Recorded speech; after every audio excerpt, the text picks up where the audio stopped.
Hello जी। तो आज के वीडियो में हम लोग पढ़ेंगे कुछ बेसिक टर्म्स के बारे में, जैसे कि एटॉमिक मास और मॉलिक्यूलर मास। तो एटॉमिक मास क्या होता है? The mass of one atom of an element is called atomic mass.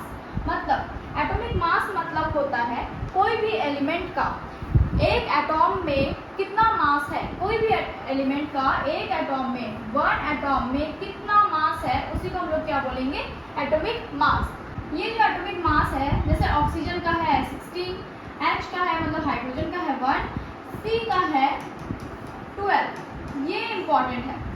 जो कार्बन 12 होता है वही होता है इसका स्टैंडर्ड, इसी से हम लोग रिप्रेजेंट करते हैं। 1 AMU इक्वल टू क्या होता है? 112 इंटू क्या होता है? कार्बन 12 का एटॉमिक मास। ये हो जाता है 1 AMU। और 1 AMU क्या है? 1 AMU है एटॉमिक मास का यूनिट, तो एटॉमिक मास यूनिट। ठीक है। इसके बाद हम लोग पढ़ेंगे मॉलिक्यूलर मास के बारे में। तो मॉलिक्यूलर मास क्या होता है? Molecular mass is the sum of atomic mass of element present in a molecule. कोई भी कंपाउंड है, मॉलिक्यूल है, उसमें कितना एलिमेंट, सारा एलिमेंट का प्लस, मतलब सारा एलिमेंट का एटॉमिक मास का प्लस को हम लोग बोलेंगे क्या? Atomic molecular mass. ठीक है। मॉलिक्यूलर मास क्या होता है? मॉलिक्यूलर मास क्या होता है? जितना भी एलिमेंट हो कोई एक मॉलिक्यूल में, वो लोग का एटॉमिक मास का सम को बोलेंगे मॉलिक्यूलर मास। ये सीधा सीधी टोटल होता है। जैसे H2O है, ये कोई एक मॉलिक्यूल है, इसका हम लोग एटॉमिक मास मॉलिक्यूलर मास कैसे निकालेंगे? H का एटॉमिक मास कितना होता है? 1।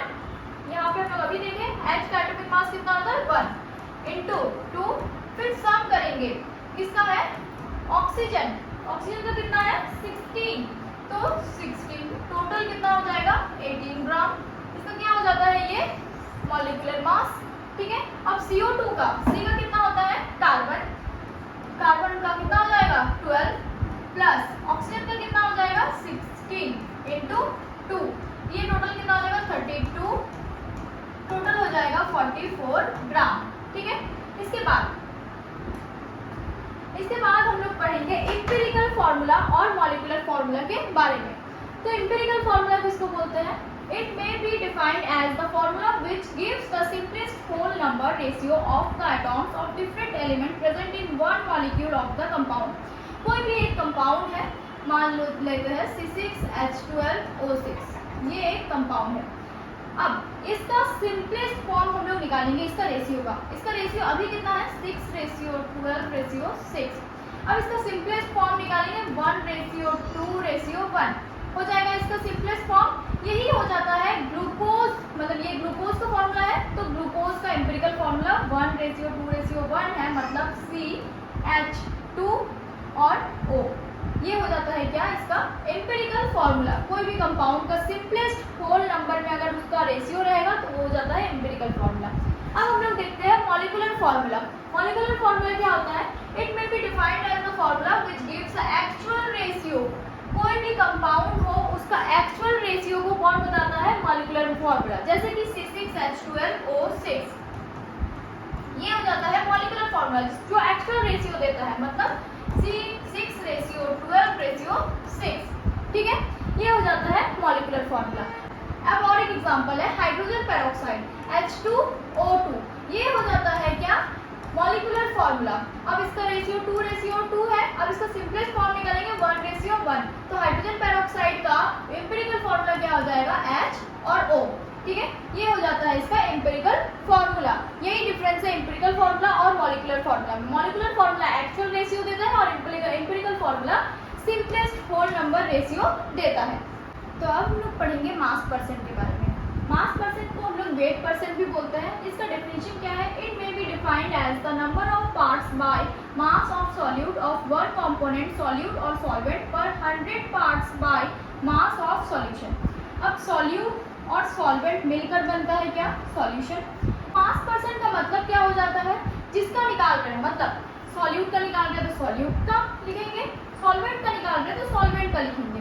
तो अब अगर निकाल रहे हैं हम लोग A का, तो मास ऑफ A को हम लोग न्यूमरेटर में रखेंगे, बाय टोटल मास रखेंगे। A और B पूरा सोल्यूशन का जो टोटल मास होगा उसको हम लोग रखेंगे डिनोमिनेटर में, मतलब नीचे रखेंगे। करेंगे। क्यों 100 इंटू करेंगे? क्योंकि हम लोग को परसेंटेज निकालना है, तो इसलिए हम लोग 100 इंटू कर देंगे। यही हो जाता है क्या? मास परसेंट। मास परसेंट निकालते हैं, कोई एक सॉल्यूट या सॉल्वेंट का परसेंटेज निकालते हैं, उस सॉल्यूशन में वो कितना परसेंट में है। इसके बाद हम लोग पढ़ेंगे मोल फ्रैक्शन के बारे में। मोल फ्रैक्शन जिसको हम लोग ईटा से रिप्रेजेंट करते हैं, ईटा ऐसे सिंबल को बोलते हैं ईटा। ये क्या होता है? It may be defined as the ratio of the number of moles of one component to the total number of moles of all the component present in the solution. इसका फॉर्मूला देख लेते हैं। A plus B equal to solution, मतलब solute plus solvent equal to solution. Generally solute जो होता है वो कम मात्रा में होता है और सॉल्वेंट जो होता है वो जनरली ज़्यादा मात्रा में होता है।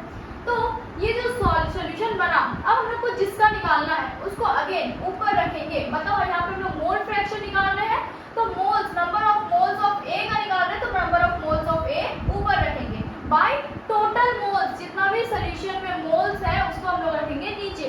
अब उसका क्या हो जाएगा? Na, मतलब कि number of moles of A. इसके बाद टोटल मोल्स कैसे निकलेगा? Number of moles of A plus number of moles of B, तो Na प्लस Nb। अब हो जाता है, ये हो जाता है इसका फॉर्मूला। अब हम लोग और एक चीज जानते हैं, NXA, मतलब कि eta A plus eta B is equal to 1। तो हम लोग ईटा बी को निकालने के लिए फिर से ऐसे करने की जरूरत नहीं है, हम लोग क्या करेंगे? 1 माइनस ईटा ए निकाल देंगे। ईटा ए हम लोग को यहाँ से मिल जाएगा। ठीक है, आज के लिए इतना ही। Wait for next video. Okay, bye.